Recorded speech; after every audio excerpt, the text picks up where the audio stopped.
98 99 percentile वाले बच्चे भी थे हमारे पास जो जुड़े थे। फर्स्ट कैप 1 में उनको एक भी कॉलेज नहीं मिला, सिर्फ 2-3 कॉलेज के लिस्ट डाले, एक भी कॉलेज नहीं मिला उनको।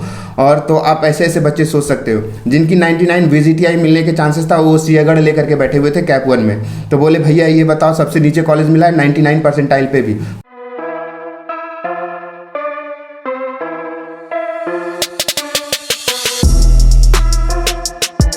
सो hey guys, Maharashtra MCA CET 2022 की टॉपर स्टॉक की सीरीज में आपका एक बार फिर से स्वागत है।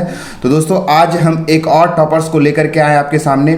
इनसे जानने की कोशिश करेंगे कि किस तरीके से ये होल जर्नी को मैनेज किए, होल 1 ईयर की प्रिपरेशन जर्नी आज इनसे हम जानने की कोशिश करेंगे और आपको कुछ गाइडेंस दे सकते हैं, क्या क्या गाइडेंस प्रोवाइड कर सकते हैं इनसे जानेंगे। और कौन कौन से एंट्रेंस एग्जाम दिए थे या फिर ये कहाँ से बिलोंग करते, कितनी परसेंटाइल आई थी, सारी चीज़ आज इनसे जानने की कोशिश करते हैं। तो welcome Aadesh, welcome to the channel. तो सबसे पहले आप अपने बारे में बताओ थोड़ा सा।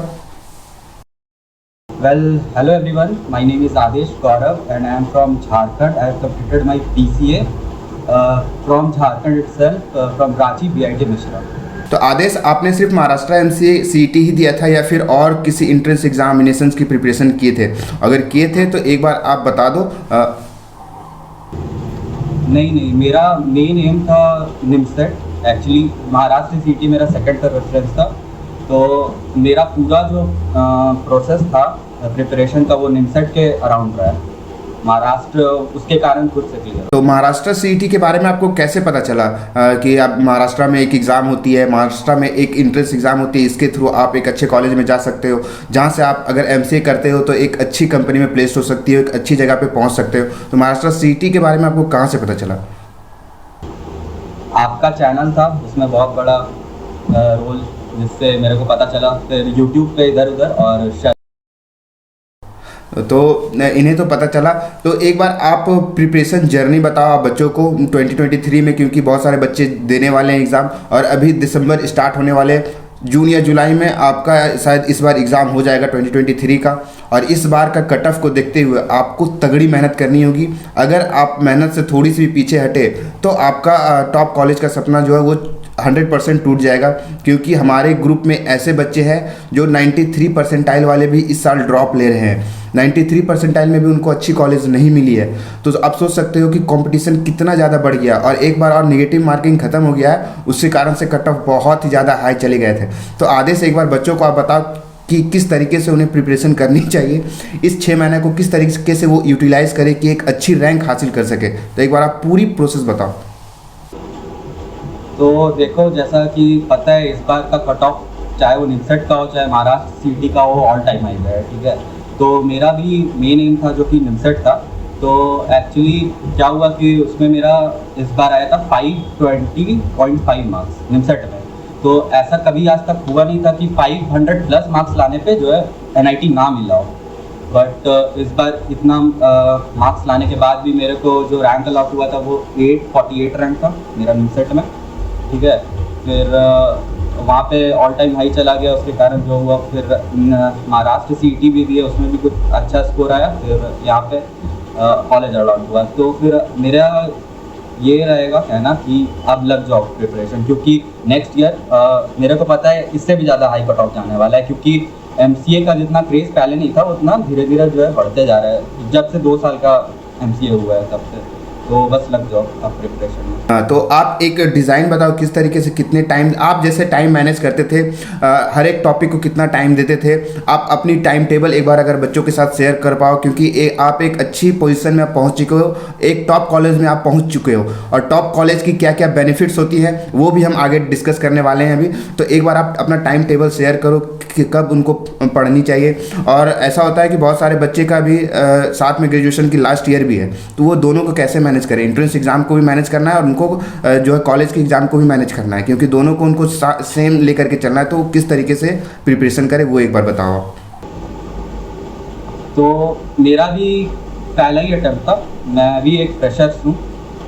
तो मेरा ये था कि दिसंबर के 3-4 महीना पहले मैंने प्रिपरेशन शुरू किया था एक्चुअल वाला।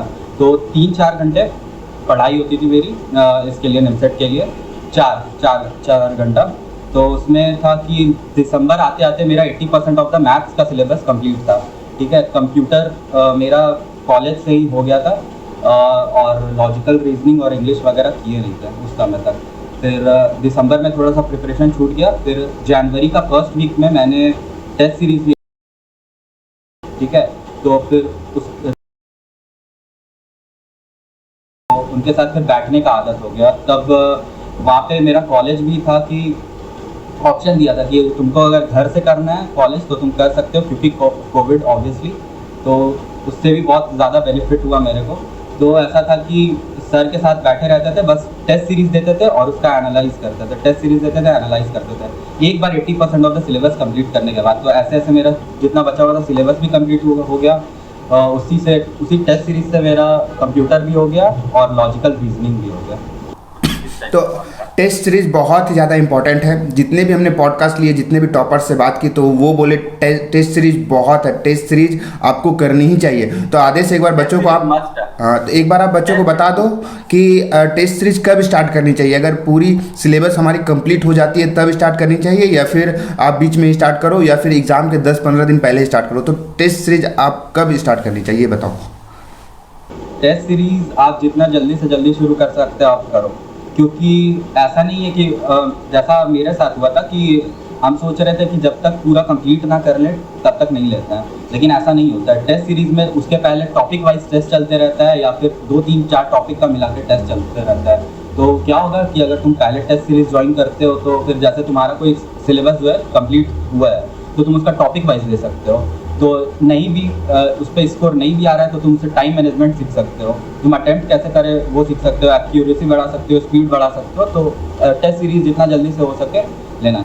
तो आदेश का बस यही कहना है कि आपकी जितनी भी टॉपिक्स कंप्लीट हुई है आप उसकी टॉपिक वाइज टेस्ट दे सकते हो, या फुल लेंथ भी टेस्ट दे रहे हो तो आपने जो जो सब टॉपिक्स पढ़ रखे सिर्फ वो क्वेश्चंस को ट्राई करो सॉल्व करने की, वो क्वेश्चंस ट्राई करो। अब वो क्वेश्चन सॉल्व हो जाते हैं, फिर अगर आपके पास टाइम बचता है तो एक बार आप अपने से ट्राई करो जो टॉपिक्स आपने नहीं पढ़ी है। ऐसा तो आप हो ही नहीं सकता है कि बचपन से आप वो टॉपिक्स नहीं पढ़े होगे। 7, 8, 9, 11, 12 के सारे टॉपिक्स ही रहते हैं ज़्यादातर। तो एक बार आप अपने से ट्राई करो, अब अगर बन जाता है तो वेल एंड गुड, नहीं तो फिर आगे उसे पढ़ के फिर एनालिसिस करो, फिर वही टेस्ट को बार बार देने की कोशिश करो। और revision is the most important thing. Revision आपको टाइम टू टाइम करते रहना चाहिए। जैसे खाते हैं ना खाना टाइम पे जब भूख लगती है, तो इसी टाइप से आपको रिवीजन भी टाइम टू टाइम करनी चाहिए, क्योंकि रिवीजन ही जो है याद दिलाते रहेंगे आपके।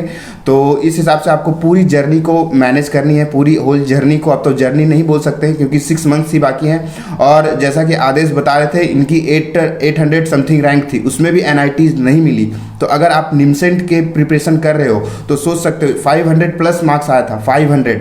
ये निमसेंट की आप बोल सकते हो इतिहास में नहीं हुआ होगा कि 500 प्लस मार्क्स पे कोई NITs कॉलेज नहीं मिली। तो सोच सकते हो कंपटीशन कितना ज़्यादा बढ़ रहा है। तो इस कंपटीशन को देखते हुए आपको भी इसी हिसाब से चलनी चाहिए। और इवन अब जो IIT और NITs के लिए जाते हैं बच्चे JEE मेंस के थ्रू, उसमें जितना टफ क्वेश्चंस आने लगे हैं आते हैं, और जितना कंपटीशन टफ हो गया सेम अब निमसेंट वगैरह या फिर MCA के जितने सारे एंट्रेंस एग्जाम हैं सेम उसी तरीके से होने लगा है। तो आप इसे अब कम मत समझो, ये भी एक टॉप लेवल की एंट्रेंस एग्जाम होने वाली है। तो आप अभी से मेहनत करना स्टार्ट करो, और अगर अभी थोड़ी सी भी अगर ढील दे रहे हो तो ये आपको भूल जाओ कि टॉप कॉलेज मिल सकते हैं। तो आदेश आपकी कितनी परसेंटाइल थी महाराष्ट्र CET में, और पूरा एक बार एडमिशन प्रोसेस बता दो, FC सेंटर वेरिफिकेशन से लेकर के आपकी पूरी एडमिशन प्रोसेस तक पूरी एक बार आप परसेंटाइल बताओ, फिर एडमिशन प्रोसेस बताओ। DY पाटिल पिंपरी के। मेरा 98.56 परसेंटाइल था, ठीक है, महाराष्ट्र CET में। तो फिर ये रिज़ल्ट आया, उसके बाद कुछ दिन बाद मैसेज आता है कि आपको FC सेंटर खुद से विजिट करना पड़ेगा डॉक्यूमेंट वेरिफिकेशन के लिए, जो कि पिछले साल तक नहीं था। तो हम लोग झारखंड वाले थे तो थोड़ा सा उसमें दिक्कत हुआ, क्योंकि 4 दिन का टाइम मिला था, ठीक है। तो कैसे करना है, क्या करना है, फिर जैसे तैसे करके हम लोग का झारखंड से सबसे पास पड़ रहा था नागपुर, ठीक है। तो फिर वहाँ पे पहुँचे, फिर वहाँ पे डॉक्यूमेंट ऐसा था कि डॉक्यूमेंट तो सारा सही था, क्योंकि उसी से मेरा 12th में एडमिशन हुआ था, ग्रेजुएशन में एडमिशन हुआ था, सारा वही डॉक्यूमेंट था। तो नेक्स्ट डे का मेरा ट्रेन था, तो सोचे थे कि क्या ही हो जाएगा, मतलब एक दिन में बस डॉक्यूमेंट दिखा के आना है, बट ऐसा हुआ नहीं। एक्चुअली यहाँ पे डॉक्यूमेंट वेरिफिकेशन में बहुत माथा ख़राब होता है, ठीक है। तो क्या हुआ, पहला कॉलेज गया तो वहाँ पे थोड़ा सा वो हुआ, फिर वहाँ पे नहीं हुआ।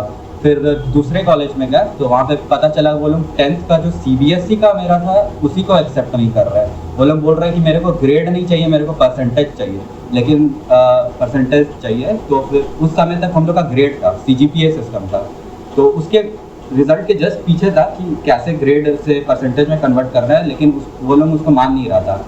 तो हम लोग बहुत पैनिक कर गए थे, मेरे साथ मेरा फ्रेंड्स वगैरह भी था, सब हम लोग पैनिक कर गए थे कि क्या होगा क्या नहीं। बहुत कोई तो ऐसा था कि वो लोग हार गया, दूसरा दिन वापस चला गया, नहीं डॉक्यूमेंट वेरिफिकेशन कर लिया। लेकिन हम लोग क्या किया, हम लोग रात भर वहाँ पर रुके, थोड़ा सा दिमाग वगैरह लगाए कि कैसे क्या करना है। तो हम लोग को एक फॉर्मेट मिला नेट पे, तो हम लोग उसमें से अपना जो है परसेंटेज को कन्वर्ट करके ले गए थे। तो लेकिन उसको भी फिर नहीं माना, तो फिर हम लोग फिर और थोड़ा सा लास्ट होप लेके हम लोग दूसरे कॉलेज में गए, रामदेव बाबा करके कॉलेज था नागपुर में, ठीक है। तो वहाँ गया तो वहाँ पे पता चला उसको वो चाहिए ही नहीं, ठीक है, वो कन्वर्जन सर्टिफिकेट उसको चाहिए ही नहीं। तो फिर हम लोग का वहाँ पर डॉक्यूमेंट वेरिफिकेशन हुआ, फिर हम लोग नेक्स्ट डे वापस लौटे। तो फिर ये हो गया। फिर तो जैसे ही मैंने अपने होम टाउन को विज़िट किया तो फिर सबसे पहले मेरा दिमाग में था कि कन्वर्जन सर्टिफिकेट जो है बनवा लेते हैं। तो वहाँ पे बनवा लिया कन्वर्जन सर्टिफिकेट। फिर एडमिशन का टाइम आया, कॉलेज अलॉट हुआ, तो एडमिशन के लिए जब यहाँ पे आए तो यहाँ पे पता चला मेरे कॉलेज में कन्वर्जन सर्टिफिकेट चाहिए ही नहीं वो लोग को, ठीक है। तो हर जगह का थोड़ा थोड़ा डिफरेंट चीज़ था, पर यहाँ पे नेशनैलिटी के लिए और दूसरे चीज़ के लिए, क्योंकि मेरा कॉलेज जो था GIT मिश्रा, वो एक ही सर्टिफिकेट इशू किया था जिसमें माइग्रेशन और TC दोनों एक साथ था। अब यहाँ पे ये लोग बोल रहे हैं कि नहीं मेरे को अलग अलग चाहिए। अब कहाँ से लेके आए अलग अलग? वापस गए रांची, तो कॉलेज में बात किए तो फिर बोला कि नहीं हम लोग नहीं दे सकते, हम लोग का ऐसा ही फॉर्मेट है। तो फिर कॉल करके बात करवाना पड़ा इन लोगों को। तो फिर एक कॉलेज एक लेटर टाइप का लिख के दिया और उसमें कॉलेज का स्टैम्प लग गया कि हम लोग दोनों पैड में कि हम लोग इशू नहीं करते हैं डिफरेंट वगैरह, मतलब TC और माइग्रेशन हम लोग का एक ही होता है। फिर ये वाला भेजो तो वो मान लो, मतलब क्या है, सामने दिख रहा है कि सेम है, तो फिर ऐसा नहीं करना चाहिए। और दूसरा चीज़ हुआ नेशनैलिटी को लेकर, ठीक है। मेरा TC में जो था वो नेशनैलिटी इंडियन नहीं लिखा हुआ था, तो मेरे को पूरा नेशनैलिटी सर्टिफिकेट यहाँ पर बनाने के लिए बोला जा रहा था। तो झारखंड में किसी को पता ही नहीं कि नेशनैलिटी सर्टिफिकेट क्या होता है। तो 3-4 दिन इधर उधर भागना पड़ा। तो फिर एक पता चला कि लास्ट 10 साल पहले मेरे होम टाउन में कोई नेशनैलिटी सर्टिफिकेट बनाया था। फिर बहुत भागना पड़ा, 10 दिन के आसपास लग गया। फिर तो कैसे बना नेशनलिटी, एक बार बता दो कि और बच्चे बना सके। तो उसका प्रोसेस क्या है नेशनलिटी के, क्योंकि बहुत दिक्कत हो रही है बच्चों को नेशनलिटी सर्टिफिकेट के लिए, बहुत ज़्यादा बड़ी इशू हो रही थी। तो एक बार बता दो किस तरीके से बनता है ये। देखिए नेशनैलिटी सर्टिफिकेट का क्या होता है ना कि पूरा प्रोसेस सेम होता है, जैसे पासपोर्ट बनता है, ठीक है। तो या तो आपके होम टाउन में DM ऑफिस में बनता होगा या फिर DC ऑफिस में। मेरे में DC ऑफिस में बन रहा था, तो ये तुमको थोड़ा सा घूमना पड़ेगा और फिर वहाँ पे जनरल सेक्शन में जाना पड़ेगा। और पहली बात तुमको पता भी नहीं होगा, ज़्यादातर 90% चांसेस उनको पता नहीं होगा कि नेशनैलिटी सर्टिफिकेट यहाँ पे बनता है। तो आपको डायरेक्ट जाके DC या फिर DM से जो है बात करना पड़ेगा।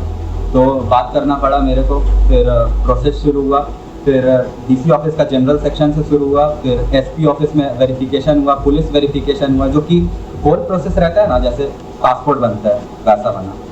हाँ 6 दिन का प्रोसेस है। अगर किसी को डिटेल में जानना है तो मेरे को पर्सनली टेक्स्ट कर सकता है, बता दूँ, क्योंकि लंबा प्रोसेस है। तो नेशनलिटी के लिए ये जहाँ तक बताएं, अगर नेशनलिटी में किसी और को अगर दिक्कत होगी एडमिशन टाइम तो डायरेक्टली कांटेक्ट करना, मैं इनसे आपको कनेक्ट करवा दूंगा। और डॉक्यूमेंट्स को लेकर के जितना मैंने बार बार बोला अपने चैनल पे कि आपको दिक्कत होगी, तो ये सामने आपको बता भी रहे हैं कि क्या क्या दिक्कत हुई है इनके साथ। और लगभग अभी तक जितने भी पॉडकास्ट लिया है शायद एक ही दो का स्मूथली प्रोसेस पूरा चला है, क्योंकि जो है उनका अगर हो सकता है लक भी काम करे, क्योंकि कॉलेज बहुत मैटर करती है। कुछ कॉलेज नेशनलिटी TC मांगते हैं, कुछ कॉलेज नहीं मांगते, कुछ कॉलेज 10th के सर्टिफिकेट में जैसा इन्होंने बोला कन्वर्सेशन मांगते हैं, कुछ नहीं मांगते। तो ये कॉलेज टू कॉलेज वेरी करता है, होना नहीं चाहिए ऐसा। महाराष्ट्र के सारे कॉलेज है CT सेल से सारे एफिलेटेड है, सारी यूनिवर्सिटीज CT सेल ही मैनेज करता है, लेकिन सारे कॉलेज का डिफरेंस होता है, पता नहीं ऐसा क्यों है। इसे महाराष्ट्र स्टेट गवर्नमेंट को देखना चाहिए ऐसा, क्योंकि OMS कैंडिडेट में बहुत ज़्यादा दिक्कत होती है बच्चों को, आपको ये नहीं लेना है वो नहीं लेना है, तो इसमें कितनी परेशानी होती है ये मैं बहुत अच्छे से जानता हूँ। तो इसीलिए मैं बोलता हूँ कि डॉक्यूमेंट्स के लिए आप पहले से अवेयर रहो, अभी से प्रिपरेशन कर रहे हो, डॉक्यूमेंट्स की लिस्ट पड़ी हुई है, वीडियो हमारे चैनल पे जा करके देखो, अभी से बनवाना स्टार्ट कर दो। धीरे धीरे धीरे आपके एडमिशन तक सारे डॉक्यूमेंट्स कंप्लीट हो जाएंगे। तो और ये डॉक्यूमेंट्स से रिलेटेड तो सारी चीज़ ये बता ही दी है। हमने एक बैच आज लॉन्च किया है दिशा 2023, तो उसमें हमने एक पॉइंट रखा है कि आपको सीनियर से अट्रैक्ट करवाएंगे। तो इनसे हम जानने की कोशिश करते हैं कि क्या ये आप लोगों को गाइड करेंगे कि नहीं, जब भी इनको टाइम मिले। तो आदेश हमने एक आज बैच लॉन्च किया है 2023 के लिए। तो उसमें हमने एक पॉइंट बताया कि जब भी आपको सीनियर्स की ज़रूरत पड़ेगी हम उनको सामने लेकर के आएंगे, और आपको कोई भी डाउट्स हो वीकेंड में रखेंगे, एक जूम मीटिंग रखेंगे, आपको कनेक्ट करवाएंगे जितने भी इस बार एमसीए ज्ञान से जुड़े हुए थे सारे बच्चों को। और जो जो आपको डाउट्स है आप उनसे डायरेक्टली पूछ सकते हो। तो क्या आप आओगे ना, टाइम मिलेगा तो एक बार कमिटमेंट दे दो। बिल्कुल बिल्कुल। हाँ, तो जैसा कि ऐसा नहीं है कि हवा में बातें किया मैं उस बैच में, तो आपको जहाँ तक हो सकता है इन लोगों से पूरी हेल्प मिलेगी। मैं कोशिश करूँगा कि हमेशा इनको परेशान करूँ जब भी टाइम मिले या कुछ छोटी सी भी प्रॉब्लम आएगी तो आदेश, अब थैंक यू फॉर द आपने इतना समय दिया हमें। एक बार और लास्ट क्वेश्चन जो हम हर एक बच्चों से पूछते हैं कि आपको एमसीए ज्ञान से कितना बेनिफिट्स मिला। जैसा कि आपका तो इंटरव्यू भी लिया था जब आप एग्ज़ाम देने गए थे, चैनल पे पड़ी हुई है, जा करके आप देखना, तो वहाँ पे भी मिला। और फिर आप हमारे झारखंड से ही हो तो आपको पॉडकास्ट के लिए बुलाया, तो कितना हेल्प मिला एमसीए ज्ञान से, एक बार बता दो। सो एमसीए ज्ञान आप लोग के लिए होगा, हम लोग तो फ्रेंड जैसे, क्योंकि हम लोग का स्टेट सेम था तो हम लोग एक दूसरे को पहले से भी जानते थे, तो हम लोग का बात होते रहा था। क्योंकि ये पूरा महाराष्ट्र सीटी का जो प्रोसेस है वो थोड़ा कॉम्प्लेक्स प्रोसेस है, ठीक है, किसी से छुपा हुआ नहीं है, ये थोड़ा है जिसमें तुमको परेशान किया जाता है एक्चुअली में। तो हम लोग थे साथ में, तो हम लोग का बात होते रहता था व्हाट्सएप पे। अगर आप लोग भी जुड़ते हो तो ये पूरा गाइड करेंगे आपको, ऐसा कुछ नहीं है, पूरा डिटेल्ड में गाइड करेंगे। इनके पास टाइम भी नहीं होगा ना, तो रात में 2-3 बज जाएगा फिर भी ये गाइड करेंगे। बस आपका यूट्यूब चैनल तो है ही, तो बोलने का कुछ है नहीं। तो देख लिया, अभी से आप अगर हमसे जुड़ना चाहते हो तो ज़रूर से ज़रूर जुड़ जाना। और फिर कोई भी दिक्कत है तो मैं इधर बैठा हूँ। और महाराष्ट्र में सिर्फ अगर आपके एक अच्छे परसेंटाइल आ जाते तो ये मत सोच लेना कि एडमिशन हमें श्योर शॉट मिल ही जाएगा। ऐसा हुआ है, बहुत ही ज़्यादा दिक्कत हुआ है। तो मतलब ये तुम्हारा चांस है कि तुम अगर बेटर परसेंटाइल भी लाए हो ना किसी से, तो अगर तुम्हारा प्रेफरेंस लिस्ट सही नहीं है तो उसको तुमसे बेटर कॉलेज मिल जाएगा। हाँ। तो यहाँ पे भी हम लोग का बात हुआ था। तो आप सोच लो, सिर्फ पढ़ाई कर लेने से और एक अच्छी रैंक ले आने से आप, ये तो है कि टॉप कॉलेज मिलेगी, लेकिन अगर आपके पास नॉलेज की कमी होगी, थोड़ी सी भी कमी होगी, तो आप पीछे आ सकते हो। और मैं हमेशा बार बार बोला हूँ कि गलती वही करते हैं, 95 परसेंटाइल वाले एवं बच्चे गलती करते हैं, और 80 परसेंटाइल वाले के फिर नीचे गलती करते हैं। ये बहुत कॉमन मिस्टेक होती है। 99 परसेंटाइल वाले बच्चे भी थे हमारे पास जो जुड़े थे, फर्स्ट कैप 1 में उनको एक भी कॉलेज नहीं मिला, सिर्फ 2-3 कॉलेज के लिस्ट डाले, एक भी कॉलेज नहीं मिला उनको। और तो आप ऐसे ऐसे बच्चे सोच सकते हो जिनकी 99 VGTI मिलने के चांसेस था, वो सियागढ़ लेकर के बैठे हुए थे कैप 1 में। तो बोले भैया ये बताओ, सबसे नीचे कॉलेज मिला है 99 परसेंटाइल पे भी, फिर कैप 2 में उनको अच्छा कॉलेज मिला है। तो आप सोच सकते हो कितनी दिक्कत आती है।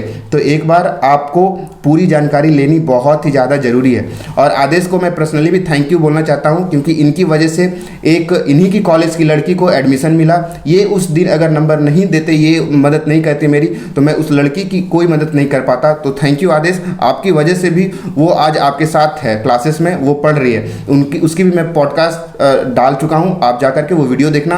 उन्होंने क्या मिस्टेक किया था वो मिस्टेक मत दोहराना। तो वो मैं दे दूंगा डिस्क्रिप्शन में लिंक, जा करके वो वीडियो ज़रूर देखना। So thank you Aadesh. So thank you Aadesh, आपने हमें इतना समय दिया। So thank you very much.